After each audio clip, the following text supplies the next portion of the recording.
E aí, Vassão, uma de tatuagem nova. Cara. Quer dizer, não é nova, só retoquei. Olha só, o cara passou uma Jipac, mano.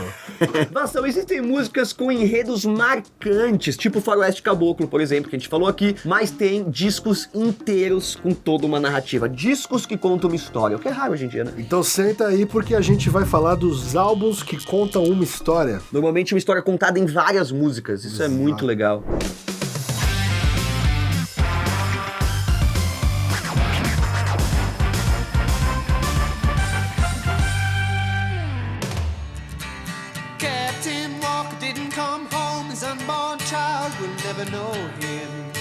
A gente vai falar aqui de Tommy do The Who, que narra a trajetória do personagem título, uma criança nascida após seu pai, um soldado britânico, ser dado como morto. Mas surpreendentemente, o Capitão Walker retorna vivo para casa após alguns anos desaparecido e ao flagrar a esposa com outro homem acaba matando o amante. E pra encobrir o crime, os pais do Tommy mandam ele não contar nada do que ele ouviu naquele dia, nem viu, né? E isso cobra um preço, né? Porque o garoto de 7 anos, ele perde a audição, a visão e a inteligência.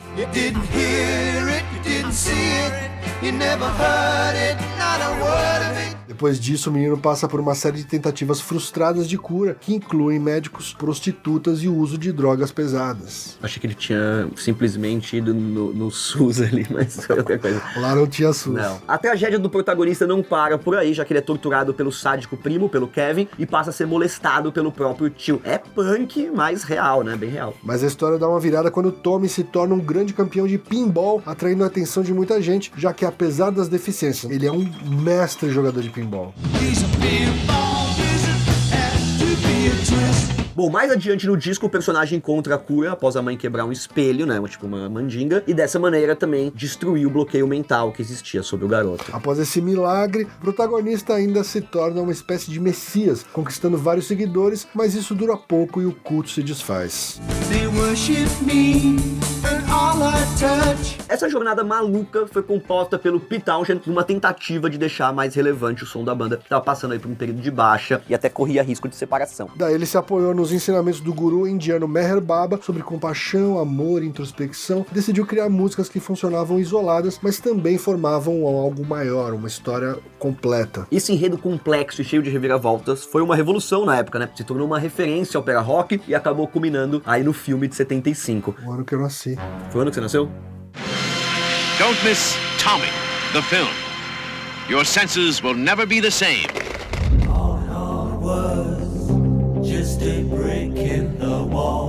Agora é a vez de falar do Pink Floyd. Afinal, o grupo britânico tem alguns discos conceituais no repertório, mas o destaque vai para o clássico The Wall de 79. A história é centrada no Pink, que é uma estrela de rock cansada da fama, que constrói um muro dentro do próprio cérebro para se isolar do resto do mundo. Quem tá ligado aí, o show do Roger Waters é aquele que tem um muro gigante que vai se destruindo. Todo o álbum, ele é baseado nessa metáfora do muro, que tem a ver com construir mais do que um muro, uma parede, não é um muro, uma parede, né? Uma coisa interna, onde você vai se isolando do mundo, também através dos traumas. O protagonista da obra é inspirado no vocalista Roger Waters e no ex-guitarrista Syd Barrett, que foi demitido da banda pelo uso excessivo de drogas psicodélicas. O álbum, então, ele revisita vários momentos da vida desse personagem fictício, iniciado pela morte do pai dele durante a Segunda Guerra Mundial.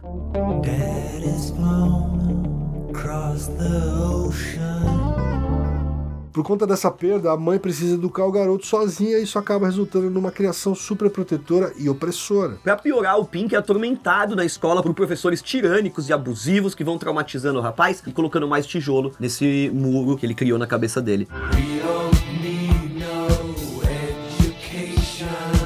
Novos traumas são acrescentados conforme ele cresce, como a infidelidade da esposa, chegando ao ponto do cara se isolar do mundo atrás de uma parede emocional. O The Wall aí da parada. A partir daí o personagem vai decaindo num vórtice de tristeza e depressão. E, The Wall é depressivo, né, o álbum. Ele só consegue se levantar, ele só consegue se levantar quando ele recebe a visita de um médico que faz o quê? Injeta droga no cara. Dogras.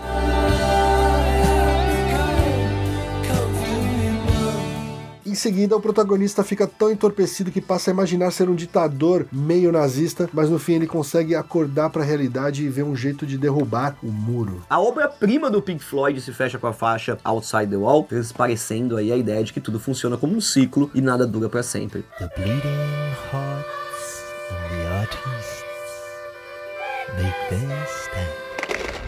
There's a starman waiting in the sky.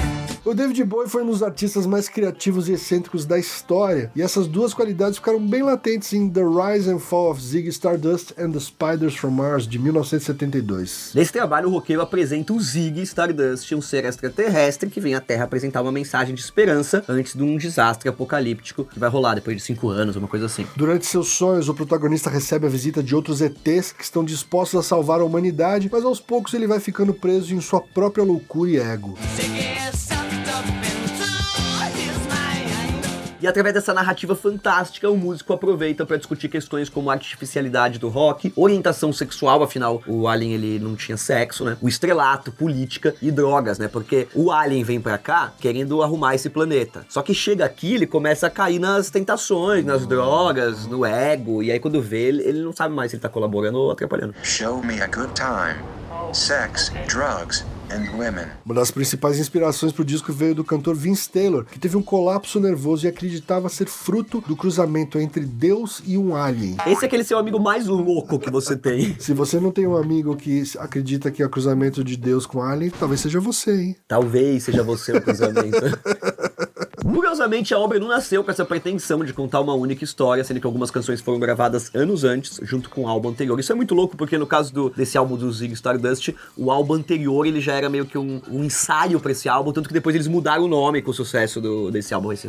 Bombou tanto que eles pegaram e mudaram as capas anteriores pra ter a cara mais desse personagem, dar uma alinhada aí na comunicação. Aliás, um tanto de letras tiveram que ser reescritas ou adaptadas nesse processo pra dar uma sensação de trama, pra fazer um...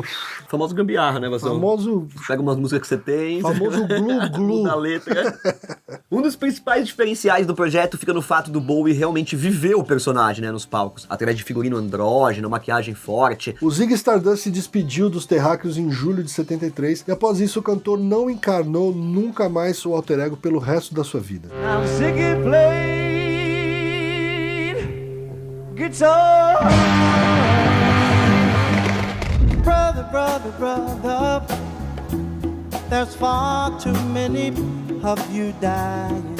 Enquanto Bowie seguiu por um enredo fabuloso, Marvin Gaye manteve os pés na realidade e teceu uma série de críticas à guerra no Vietnã, no disco What's Going On, de 71. What's going on, my friend? O que tá acontecendo? Nessa época, os Estados Unidos viviam um período turbulento, com vários cidadãos indo às ruas protestar contra a violência yankee no Oriente, né? Durante um desses atos, o cantor Reinaldo Obi Benson testemunhou a brutalidade policial contra os manifestantes anti-guerra e escreveu a música What's Going On sobre o assunto. Daí o cara apresentou a faixa ao amigo Marvin Gaye, que se sensibilizou e adicionou novos versos inspirados pela situação do próprio irmão recém-chegado do Vietnã. Após ser convencido por um grupo de amigos, o vocalista decidiu construir um álbum solo inteiro em torno dessa ideia central. A obra aborda um veterano que retorna ao seu país depois de servir na guerra e testemunha um cenário cheio de ódio, sofrimento e injustiça. Através desse fio narrativo, as canções ainda exploram temáticas como abuso de drogas, pobreza, amor, espiritualidade e questões ambientais.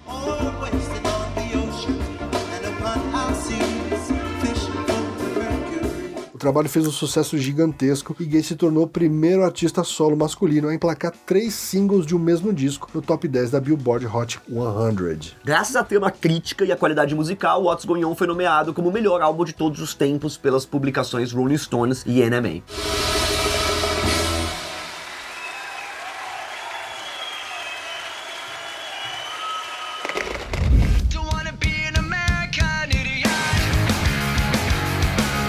E também foi um período de guerra e crise que inspirou Green Day a compor seu mais elogiado e influente disco, o American Idiot, de 2004. Naquela década, os Estados Unidos passavam por um momento de medo e incertezas, os ataques recentes às Torres Gêmeas e a invasão do Iraque. A banda, então, agarrou esses sentimentos de desilusão e insatisfação de boa parte dos norte-americanos para criar um álbum conceitual. A tema acompanha o protagonista Jesus of Suburbia, um jovem de classe média baixa, que odeia o local onde mora e decide partir para a cidade grande.